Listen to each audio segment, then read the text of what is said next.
महाराष्ट्र आणि महाराष्ट्रातील बाहेरच्या सर्व शिवभक्तांचं श्रद्धास्थान असलेल्या दक्षिण कोकणची काशी अर्थात स्वयंभू श्री क्षेत्र कुणकेश्वरची महाशिवरात्री यात्रा 15 फेब्रुवारीला होते। यात्रेची तयारी जी आहे ती आता अंतिम टप्प्यात आलेलं चित्र पाहायला भेटतं। आपल्या सोबतीने सर्व ट्रस्टी आहेत, देवस्थान ट्रस्टचे अध्यक्ष एकनाथ तेली देखील आहेत। तेली साहेब, काय सांगाल, कशा पद्धतीनं आता ही तयारी आहे ती अंतिम टप्प्यात आलेली आहे? नमस्कार साईनाथ, कोकणशाहीचं मनपूर्वक हार्दिक स्वागत, धन्यवाद।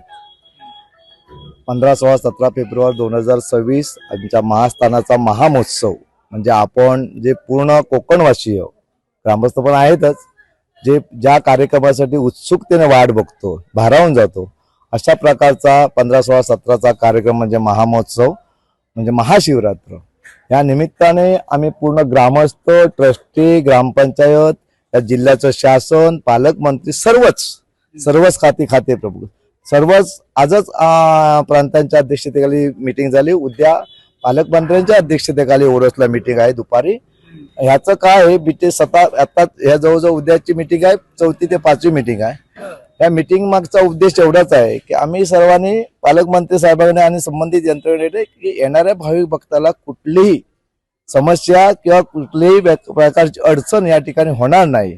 मग रस्ते असतील, पाणी असेल, वीज असेल, इथे राहण्याची सोय असेल, चेंजिंग रूम असेल, स्वच्छतागृह असेल, ज्या या गरजेच्या गोष्टी आहेत त्या गोष्टी मार्गस्थ करण्यासाठी आटोकाट युद्ध पातळीवरून प्रयत्न चालू आहेत। स्वच्छतेला आम्ही यायला जास्त महत्व दिलेलं आहे। स्वच्छता आता बघताय तुम्ही, पूर्ण पालकमंत्र्यांचे काय याला कलर कामाला दिलेलं आहे, ते सगळी मंदिरं आतून बाहेरून सगळं पूर्ण कंपाऊंड, मोठं मंदिर हे पूर्ण स्वच्छता करून त्याला कलर काम, एक त्याला साजेस असं आता पूर्ण पडद्यापासून जर तुम्ही बघितलं, हा पडदे, हे मंडपाचं साहित्य आमच्या देवस्थानने, ट्रस्टने स्वतःचा मंडप, हे ब्रिज, हे सगळं स्वतःच करून टाकलेलं आहे स्वतःच्या ह्याच्यात। त्याच्यामध्ये सुद्धा आमच्या देवस्थानचे पैसे भरपूर वाचले आहेत। माझ्या मते वर्षाला 5 ते 6 लाख रुपये वाचणार आहेत।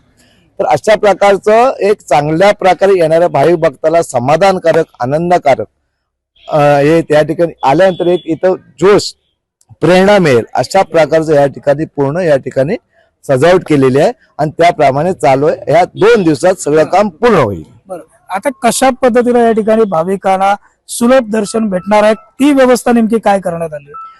त्यासाठी आम्ही दर्शन मंडप म्हणून असतात किंवा दर्शन ज्या रांगा असतात, आता समोरच बघताय, आता हे ब्रिज आहे, हे सगळं चांगल्या प्रकारे शिस्तीमध्ये, त्यासाठी आमच्या 4 वाडींचे स्वयंसेवक असतात। एका पाळीला 2.5 ते 3 तासाची पाळी असते आणि एका पाळीला 250 ते 300 स्वयंसेवक असतात आणि ते मनोभाव या ठिकाणी काम करत असतात। येणाऱ्या भाविक भक्ताला चांगल्या प्रकारे प्रेमाने, आनंदाने, कुतूहलाने, उत्साहाने या ठिकाणी चांगल्या प्रकारे त्यांच्याशी चर्चासत्र करून लाईनीमध्ये शांत भाषेमध्ये त्यांना सांगत असतात आणि त्याप्रमाणे जवळजवळ आता 3 ते 4 ठिकाणी मंडप आहेत आणि त्या मंडपामध्ये ह्या लाईनीची व्यवस्था केलेली आहे। हे झालं रेग्युलर ह्याच्याप्रमाणे। आपण त्या दिवशी रात्री 2:30 वाजता म्हणजे 14 तारीखच्या रात्री म्हणजे 15 तारीखच्या पहाटे रात्री 2:30 वाजता आपण दर्शन लाईनी चालू करणार आणि त्याच्यापूर्वी आपला 15 तारीखला संध्याकाळी 5 वाजेपर्यंत दर्शन लाईनी चालू राहणार आणि 5च्या नंतर ज्या काय देवसऱ्या, आता आमच्याकडे 5 देवसऱ्या फायनल झालेल्या आहेत। आणखीन देवसऱ्या आमच्याकडे संपर्क आहेत, त्या सुद्धा आता किती होतात बघूया। पण ह्या वेळेला देवसऱ्या सुद्धा प्रचंड प्रमाणे येत आहेत। भाविक भक्तगणांचा ओढ भरपूर आहे। एकंदरीत गेल्या वर्षीची यात्रा भरगच्च झाली आणि शिस्तबद्ध चांगल्या प्रकारे झाली, त्याच्यापेक्षा काही पटीने पुढे जाणार आहे आणि त्याच्याही पेक्षा यावेळेचे जे आपण जे काय पूर्ण नियोजन केलेलं आहे सगळ्यांना हे करून, तर हे नियोजन सुद्धा कुठल्याही प्रकारची अडचण होणार नाही। येणाऱ्या भाविक भक्ताला शांततेत, मन प्रसन्न, तो समाधानकारक होईल अशा प्रकारचं देवदर्शन त्या ठिकाणी मिळणार आहे। हे झालं आणि व्हीआयपी लोकांसाठी सुद्धा आम्ही एक लाईनचं चांगल्या प्रकारे नियोजन केलेलं आहे।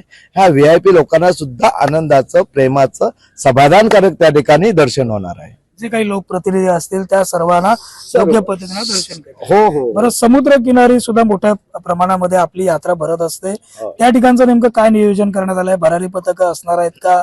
समुद्रामध्ये अभ्यंग स्नानासाठी सुद्धा लोक जाणार आहेत, त्यांच्यासाठी कुठल्या काही सूचना आपल्याकडनं जारी करण्यात आल्यात का, काय सांगाल? आता यात्रेमध्ये व्यसनाधीन हा विषय पूर्णतः बंदी आहे। मांस मच्छर करणे हा बंदी आहे। त्याच्यानंतर आता वाळूवर विचारल्याप्रमाणे त्या ठिकाणी जे भाविक भक्तगण येणार आहेत, 17 तारीखला पंचांगाप्रमाणे पवित्र तीर्थस्नानाचा योग आहे. त्या ठिकाणी भरारी पथक त्यांच्या जे आपले भाविक भक्तगण जे पवित्र तीर्थस्नानासाठी समुद्रात जाणार आहेत त्यांच्या संरक्षणासाठी या ठिकाणी शासकीय माध्यमातून सुद्धा आणि इथे सुद्धा आमच्या ग्रामस्थांच्या वतीतून त्या ठिकाणी पथके ठेवलेली आहेत की जेणेकरून काय तशीच महत्वाची अपघातग्रस्त गोष्ट घडली तर ती घडू नये. एखादा समजा बुडत असला तर त्याला पटकन बचाव मग त्याला हे करणे, मदत करणे, त्याला त्याच्यातून वाचवणे, अशा प्रकारचं नियोजन त्यासाठी स्पेशल बोटीचं सुद्धा व्यवस्था केलेली आहे बाहेरून.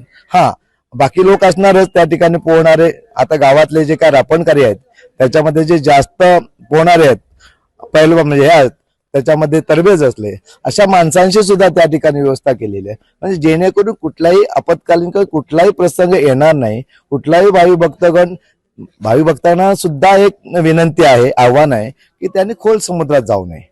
हा, त्यांनी जास्त समुद्रात जाऊ नये. ज्याला पोहता येत नाही त्यांनी जास्त समुद्रात गेले. शेवटी पाणी येते, पाण्याचा प्रवाह किंवा त्या प्रवाहाचा ताकद किती आहे हे सर्वांना माहित आहे. तर ह्यासाठी सुद्धा सगळ्या गोष्टीसाठी भाविक भक्तांनी सुद्धा आम्हाला चांगल्या प्रकारे सहकार्य करायचं आहे. पवित्र तीर्थस्नानाचा चांगल्या प्रकारे आनंद घ्यायचा, आनंद लुटायचा आहे. अशा प्रकारचा आपण सगळ्या भाविकांना आम्ही त्यांना आवाहन करतोय. अगदी पवित्र तीर्थस्नानाचं देखील आपण सर्वांनी आनंद घ्यावा, लाभ घ्यावा अशा पद्धतीचं आवाहन देवस्थानकडनं करण्यात आलंय. 15 फेब्रुवारीला महाशिवरात्री निमित्त कुणकेश्वरमध्ये मोठ्या संख्येने अर्थात ही यात्रा भरत असते. महाराष्ट्रभरातून शिवभक्त जे आहेत ते श्री क्षेत्र कुणकेश्वरमध्ये येत असतात.